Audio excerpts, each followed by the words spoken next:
యెహోషువ 24వ అధ్యాయము. యెహోషువ ఇజ్రాయేలీల గోత్రముల వారినందరినీ షెకెములో పోగు చేసి వారి పెద్దలను, వారి ప్రధానులను, వారి న్యాయాధిపతులను, వారి నాయకులను పిలిపింపగా వారు వచ్చి దేవుని సన్నిధిని నిలిచిరి.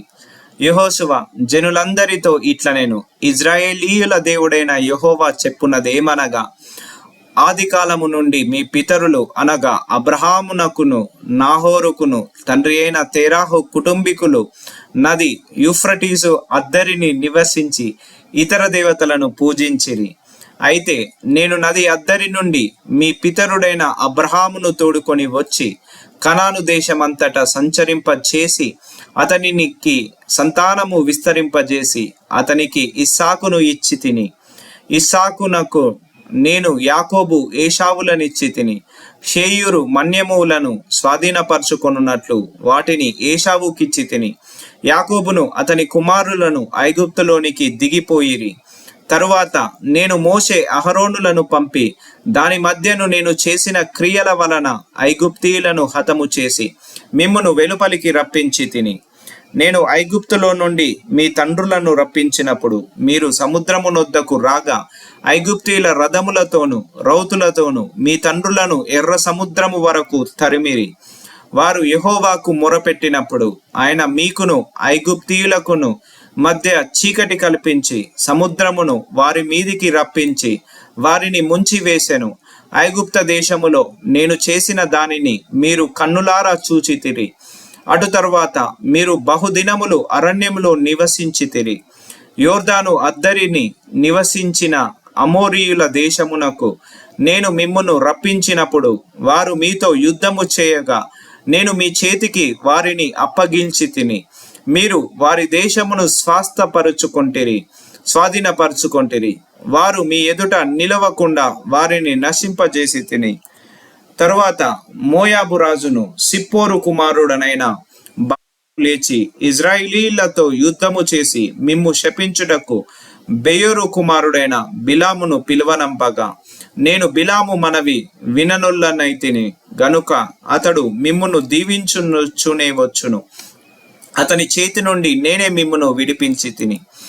మీరు యోర్దాను దాటి యెరికో దగ్గరకు వచ్చినప్పుడు యెరికోకు యజమానులకు అమోరీయుల, పెరిజ్జీయుల, కనానీయుల, హిత్తీయులు, గిర్గాషీయులు, హివ్వీయులు, మోబిసీయులను వారు మీతో యుద్ధము చేయగా నేను వారిని మీ చేతికి అప్పగించి తిని.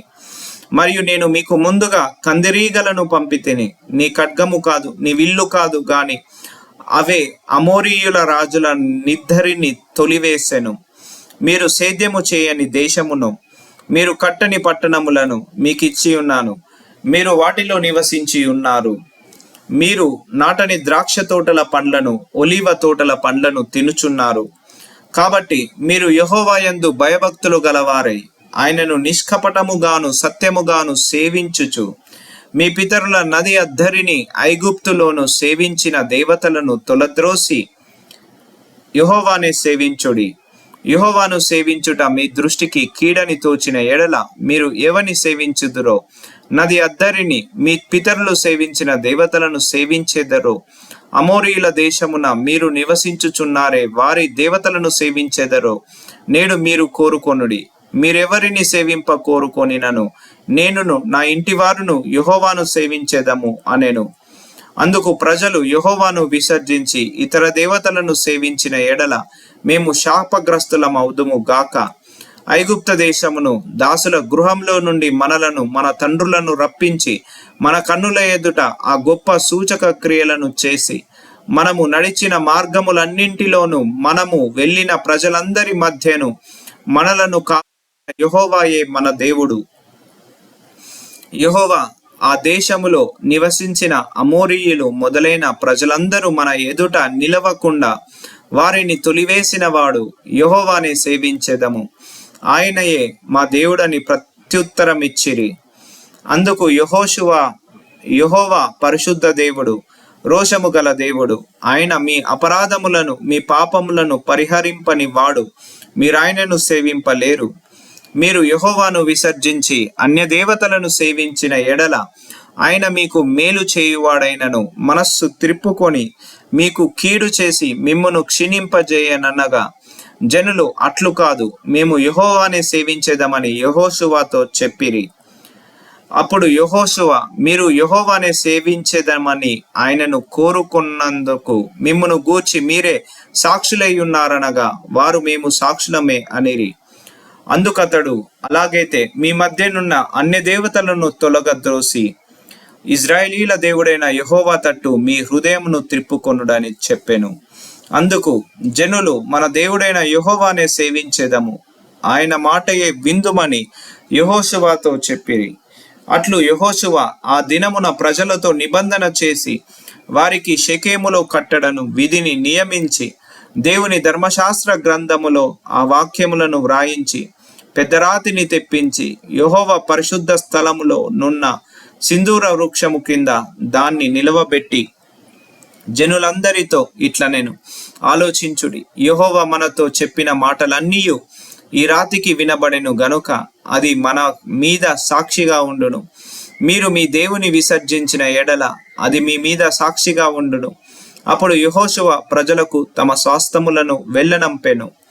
ఈ సంగతులు జరిగిన తర్వాత నూను కుమారుడను యెహోవా దాసుడనైన యెహోషువ 110 సంవత్సరముల వయస్సు గలవాడై మృతి నొందెను. అతని స్వాస్థ్యపు సరిహద్దులోనున్న తిమ్నత్ సేరాహులో అతడు పాతిపెట్టబడెను. అది ఎఫ్రాయిమీయుల మన్యములోని గాయాసు కొండకు ఉత్తర దిక్కున నున్నది.